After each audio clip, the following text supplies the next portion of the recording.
Hi friends, my name's Colleen. I'm a life coach, and today I'm here to talk to you about confidence. Picture this. You're in a job interview. You think you've really nailed the tough questions when they ambush you with this one.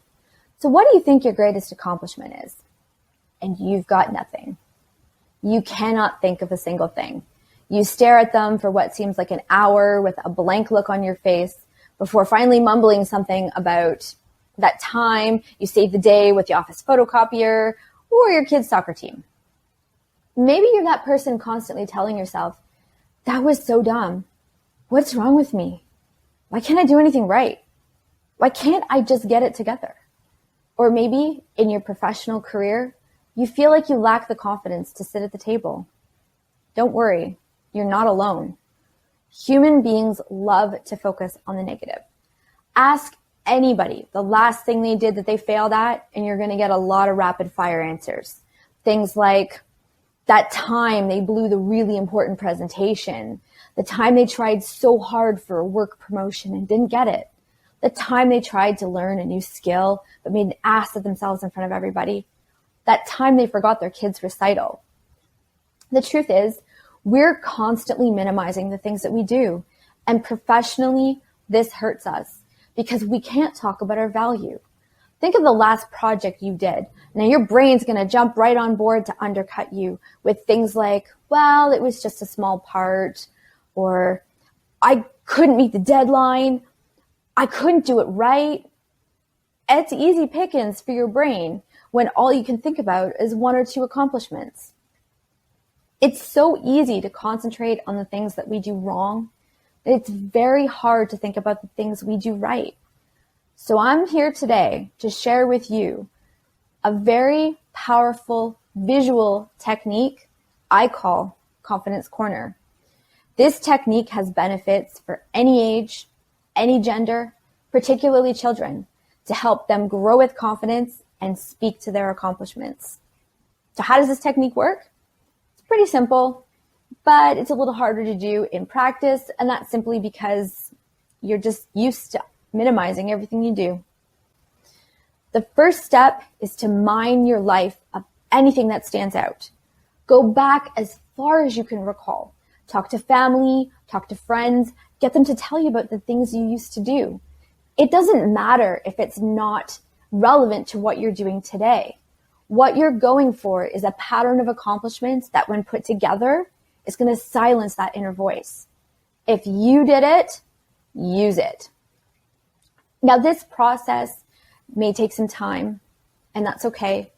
Yes, you're going to question and possibly denigrate yourself, but keep at it. Use any means necessary to have it make sense to you, whether that be visuals, pictures, symbols, letters. It only has to make sense to you. At this stage, please don't get ahead of yourself. Don't be pondering where you're going to put it. This is critical. You have to find the things in your life that have meaning to you. Think very carefully if brushing your teeth is the type of meaning that you want to carry forward with you. Next, you can take all that and hang it up. Typically, a bedroom is a great private space to do this, but it doesn't have to be here. It can be somewhere else. It just has to be in a place that you spend a lot of time in. Now's the time when you get to pick your spot, when you have all your material ready. This is so that you can pick an appropriately sized space. You want to make sure you have enough room, or if you've gotten a little bit ambitious, that you can fill the space. You also want to make sure you have a very clearly defined space, such as a corner or a wall with a boundary, whether it be furniture, a window, or a door. You can't just space this out around your art collection. This way, your brain will know that everything within that boundary is pure, undeniable accomplishment. Otherwise, it may just provide cannon fodder for your negative self-talk. So, let's get started. Now, if you're struggling to think of things, don't worry. It's perfectly normal. That terrible little voice in your head is probably saying, that's silly. It doesn't mean anything. This just isn't good enough. Or maybe even, wow, you're really reaching here. Just keep at it. Congratulations on assembling your wall.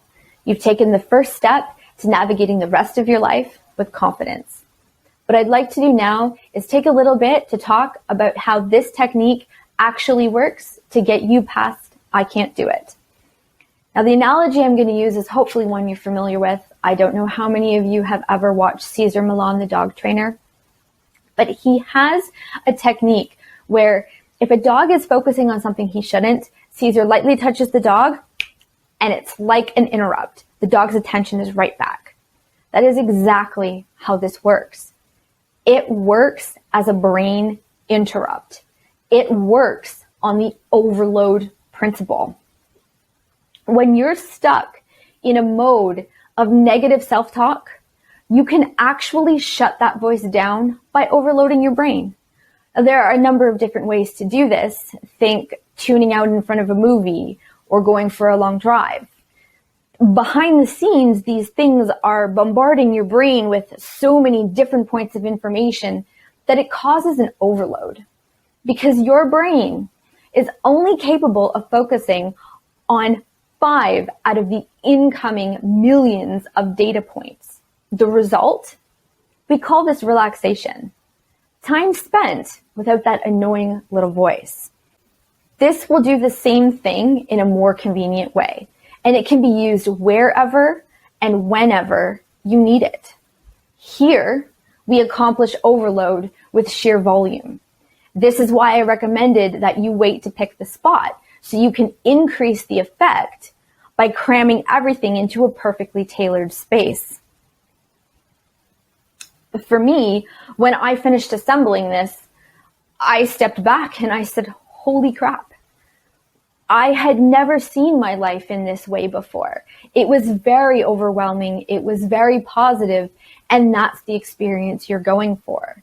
This is why I encouraged you to go back as far as you could into your childhood, because while it's not relevant today, it shows you that you have a history of figuring things out.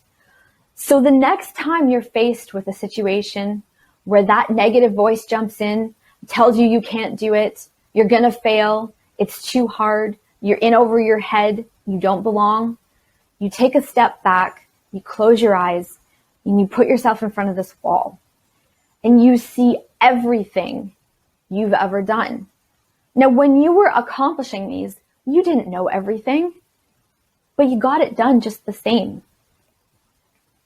This makes it undeniable what you've accomplished. Your brain cannot jump in and try and minimize everything.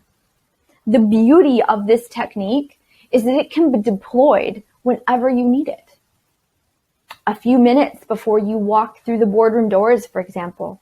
Combine that with half a minute of the power pose, and you have a knockout combination. So study this wall. Get to know it. Get comfortable with it. The more that you think about these experiences, the more that you get comfortable with these experiences, the easier it will be for you to talk about them, both personally and professionally. It will help you to feel confident that you can tackle future situations. Make sure this is the last thing you see before you go to bed and the first thing you see when you wake up in the morning. Now, there's one last point I want to make, and that is if you are in a position to guide somebody to creating something like this, this technique is equally as powerful for children as it is for adults. Whether you are a man or woman, it doesn't matter. Perhaps you're helping your own child. Perhaps you're helping a friend or family. Perhaps you're a coach helping your clients navigate confidence. There are a couple of things you need to pay attention to. The first is that you very clearly want to differentiate this as a wall of accomplishments versus a wall of aspirations. If you start adding things in here that you plan to do, it just opens the door for that negative voice to come back and undercut you, because you run the risk of burdening yourself with standards that you feel pressured to meet in ways in maybe which you can't meet them. And that completely defeats the purpose of this. So you want to guide towards things that have been done versus things that they want to do. And the last and absolutely by far the most important thing is for you to know you are not in a position to judge anyone else's accomplishments. You are also not in a position to set standards as to what is worthy of going on a wall versus what isn't. For example, my accomplishments may pale in comparison to Angelina Jolie's. Hers are certainly on a grander scale, but mine are no less important. The point here is that if they've done it, it can go on the wall. You need to support that because that's your job. I hope you've enjoyed this video, and I hope this technique has changed your life in a positive way. Please like it and share it with everybody that you know, because everyone deserves to live life with confidence.